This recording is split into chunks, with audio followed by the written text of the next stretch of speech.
Genius. You better think about what you're trying to do to me.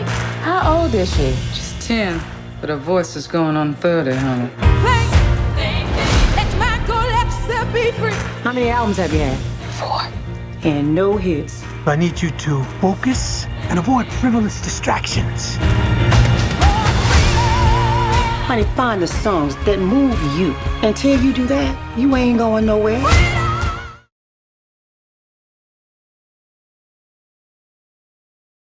Jerry Wexler was a partner at Atlantic Records, and he and the Ertegun brothers, mostly Amit,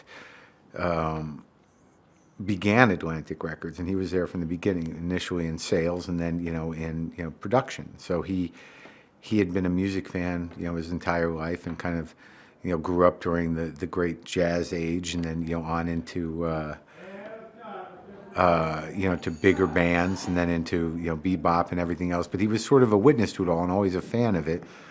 And he was actually started producing stuff with Atlantic and selling stuff that was on the label.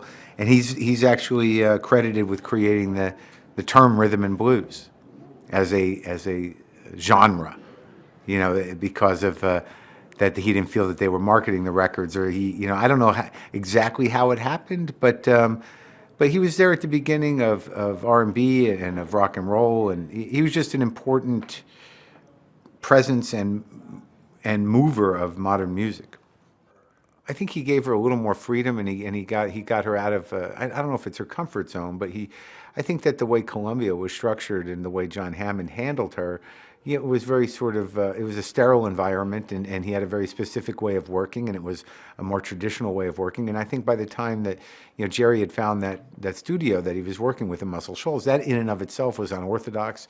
He grew to like this particular group of musicians. He liked, pulling people out of the sort of mainstream trappings of how music was recorded at the time and how hits were made at the time. And I think he gave her a lot of leeway in terms of, time and finding a groove. And I don't know that it really worked that way. It wasn't I think a lot of it was, these weren't guys that needed charts or read music necessarily.